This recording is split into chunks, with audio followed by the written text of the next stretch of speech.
तेरे इश्क में पागल हो गया दीवाना तेरा रे। नमस्कार दोस्तों, आज के इस वीडियो में हम लोग मादा जनन पढ़ने वाले हैं।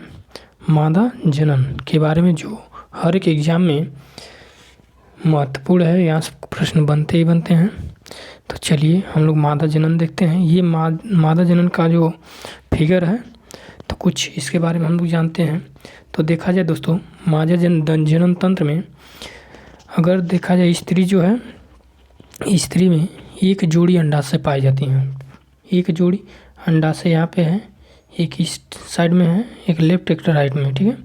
अंडाशय जो है दो पाए जाते हैं, एक जोड़ी का मतलब दो पाए जाते हैं।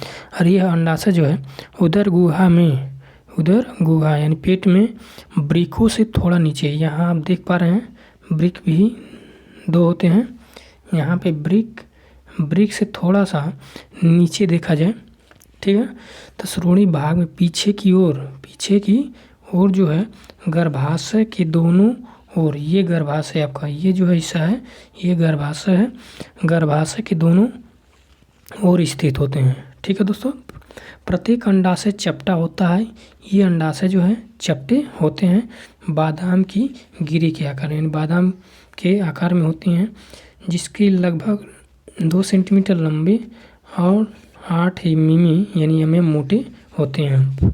अंडाशय के अंदर जनन कोशिकाओं में अंड जनन की क्रिया के द्वारा अंड बनते हैं, ठीक है दोस्तों। और हार्मोन्सों के स्राव की भी होते हैं। लड़की के अंडाशय में हजारों अपरिपक्व अंड जन्म लेते हैं और यौन आरंभ में इनमें से कुछ अंड परिपक्व होने लगते हैं। प्रत्येक माह में दो में से एक अंडाशय द्वारा एक अंड का परिपक्वन होता है। समझ में आ रहा दोस्तों? हमें उम्मीद है आप लोगों को समझ में आ रहा होगा। अब अंडवाहिनी देख लेते हैं। ये जो है ये अंडाशय है दोस्तों, अंडाशय, ठीक है, अंडाशय है। अब इस साइड में भी अंडाशय है। अब देखा जाए अंडवाहिनी, तो अंडवाहिनी दोस्तों जो है ये जो है ये अंडवाहिनी है, जिसे फिलोपियन ट्यूब कहते हैं। अंडवाहिनी, ठीक है, फिलोपियन ट्यूब कहते हैं इंग्लिश में। तो अंडवाहिनी है या फिलोपियन ट्यूब। तो फिलोपियन ट्यूब के बारे में अगर देखा जाए दोस्तों, तो ये जो फिलोपियन ट्यूब है ये इस साइड में भी है, इस साइड में भी है। प्रत्येक अंडाशय से लगभग 10 सेंटीमीटर लंबी एक नली निकलती है। ये अंडाशय से नली ये निकली हुई, इसे फिलोपियन ट्यूब कहते हैं। 10 सेंटीमीटर की लगभग, जिसे अंडवाहिनी भी कहते हैं। अंडवाहिनी अंडाशय की ओर चौड़ी होती जाती है, यानी अंडाशय जैसे ही ये अंडाशय है, जैसे ही इधर आएगी ये चौड़ी होती जाती है, ठीक है। तथा इस भाग को एम्यूला कहते हैं। चौड़ी वाली भाग को क्या कहते हैं? एम्यूला कहते हैं। इसका ऊपरी भाग अंडाशय के पास ही एक कीप की तरह की झालरदार रचना अंडवाहिनी मुखिका बनाता है, जो उदर गुहा में एक कुंडलित तथा संकरी फैलोपियन नलिका में खुलती है। अंडाशय से अंडवाहिनी मुखिका के द्वारा फैलोपियन नलिका में आता है तथा अंड का निषेचन फैलोपियन नलिका में होता है। अंड का जो निषेचन जो होता है इसी फैलोपियन ट्यूब में होता है, ठीक है। निषेचन अंड का क्या होता है? फैलोपियन ट्यूब में होता है, ठीक है दोस्तों। अब गर्भाशय की अगर बात करें, ये गर्भाशय है, ठीक है ना, ये गर्भाशय है, ठीक है, गर्भाशय है। दोनों ओर की फैलोपियन नलिका संयुक्त होकर गर्भाशय का निर्माण करती है, यानी फैलोपियन जो ट्यूब आ रही है यही आकर के दोनों ओर मिल करके क्या कराती हैं? गर्भाशय का निर्माण करती हैं। फिर लगभग 7.5 सेंटीमीटर लंबा, 5 सेंटीमीटर चौड़ा तथा 3 सेंटीमीटर मोटा पेशी शंक्वाकार होता है।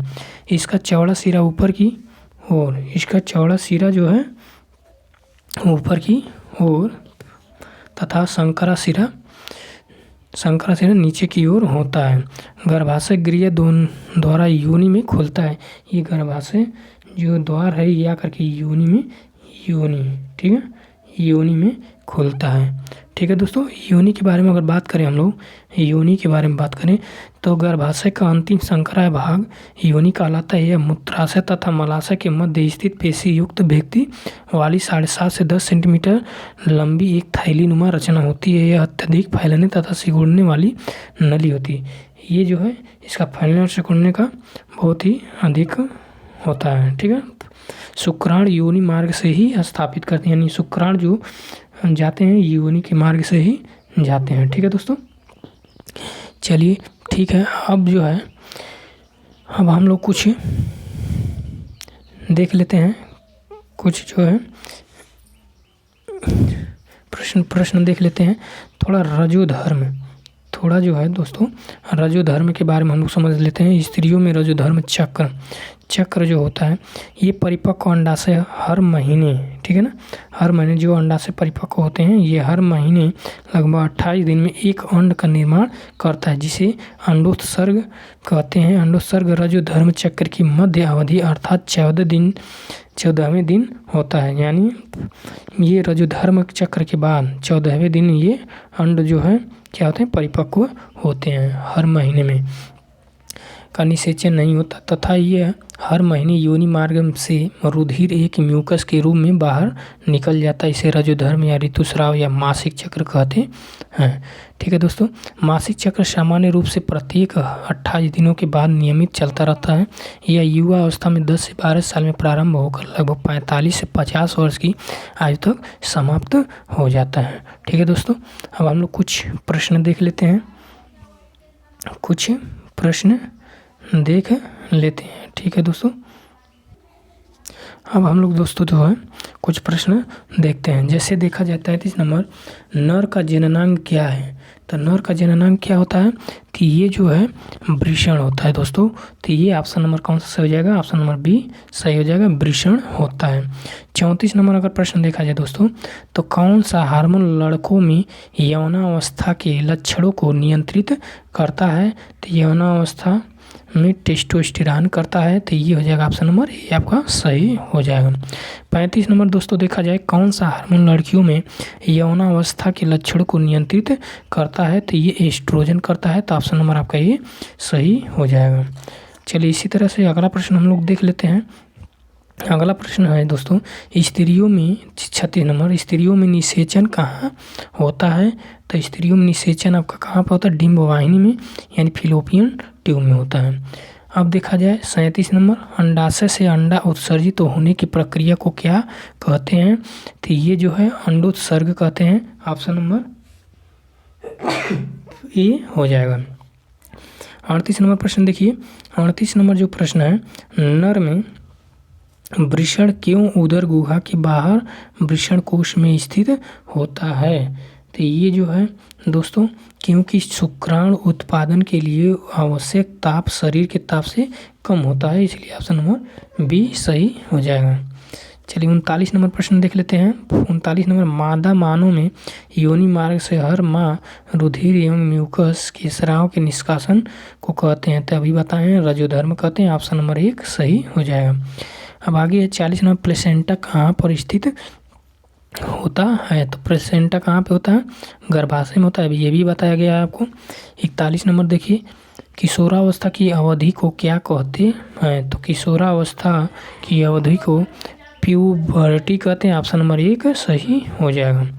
चलिए 42 नंबर प्रश्न देखा जाए दोस्तों, स्त्री में किस आयु में अंडाशय तथा गर्भाशय में होने वाली चक्रीय प्रक्रियाएं बंद हो जाती हैं? तो 45-50 वर्ष बताया गया। ऑप्शन नंबर आपका सी सही हो जाएगा।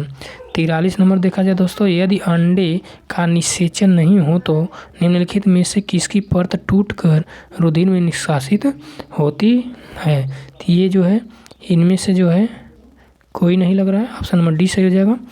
अगला चलते हैं 44 नंबर प्रश्न।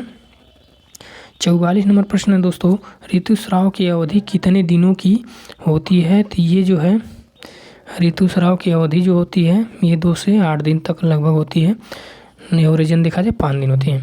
45 नंबर देखा जाए, निम्नलिखित में से कौन यौन संबंधी रोग है, तो यौन संबंधी रोग आपका कौन सा है? ये सभी हैं, गोनेरिया है, एड्स है, सिफिलिस है, तो ये सभी हो जाएगा, ऑप्शन नंबर डी सही हो जाएगा। 46 नंबर है प्रश्न, निषेचन क्रिया होता है मादा में, तो निषेचन क्रिया मादा में कहाँ होता है? तो ये जो है अंडवाहिनी में होता है, यानी फेलोपियन ट्यूब में होता है।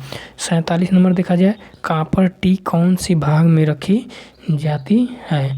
तो ये जो है गर्भाशय में रखी जाती है, ऑप्शन नंबर आपका बी सही हो जाएगा दोस्तों। ठीक है,